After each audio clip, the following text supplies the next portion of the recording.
Баршаға сәлем. Бүгін сіздерге оқырманның хатын баяндап бермекпін. Әңгімемді соңына дейін тыңдаңыз. Осыдан 10 жыл бұрын менде бәрі бар еді. Үйде, астымда, көлікте, сүтте ұйыған отбасымда, қасымда, жан-жарымда барлығы болды. Тағдырдың жазуы ғой. Жолдасым жол апатынан қайтыс болды. Күйеуім қайтыс болғанда 27 жаста едім. Екі баламды құшақтап, қара жамылып қала бердім.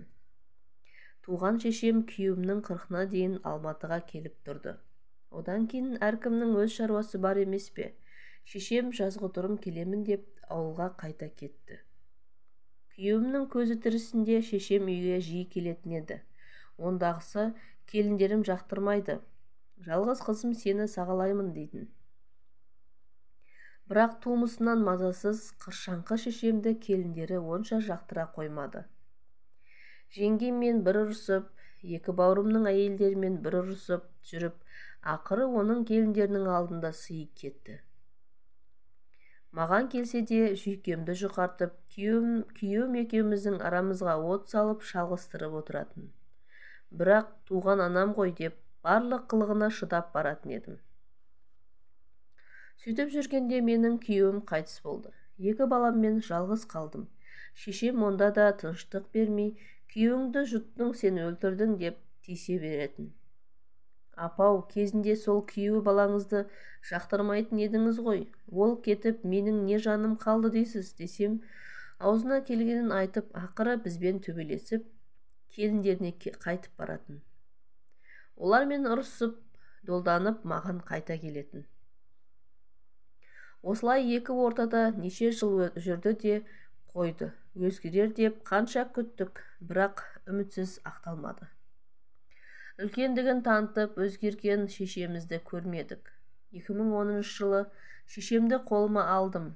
Анам біздің үйге қалай келді, екі баламнан да өзімнен де тыныштық кетті.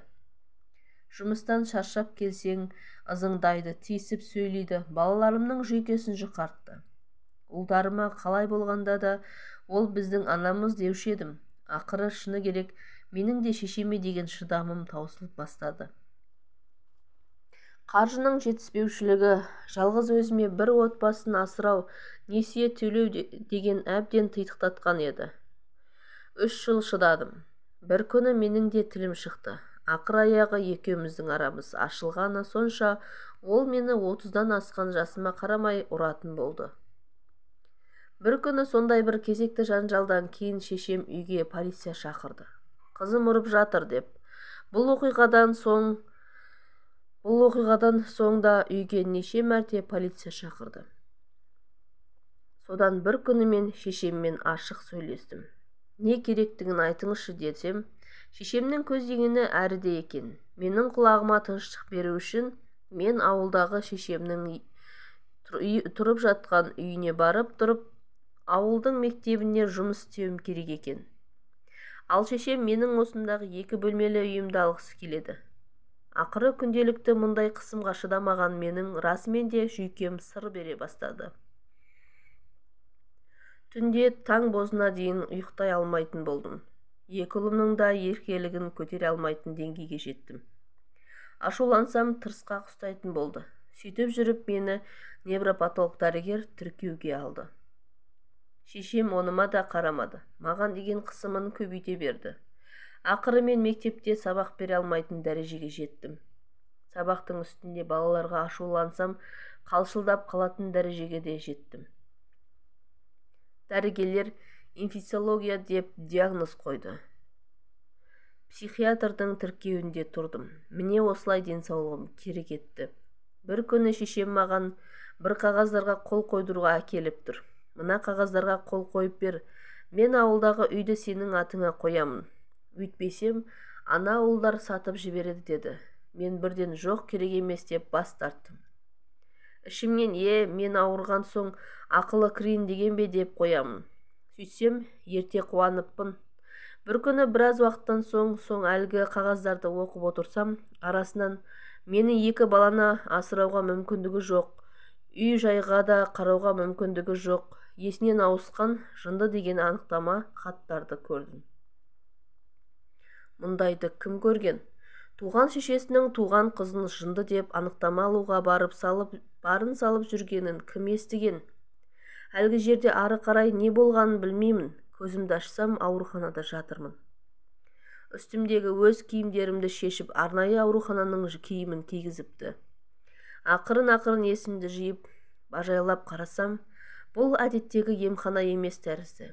Сөйтіп мен шешемнің қысымының арқасында жындыханадан бірақ шықтым.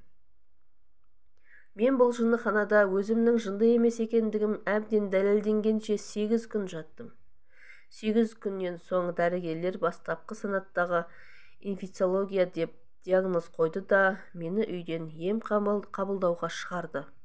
Үйге келген соң мен шешемді ұлдарына жібердім. Міне, содан бері 2 жыл өтті.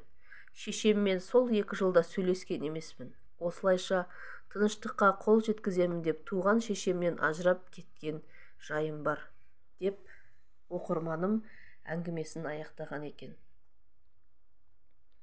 Алла сақтасын, өмірге алып келген ата-аналарымыз ешқашанда перзенттеріне жамандық жасауға қимайды деп білемін.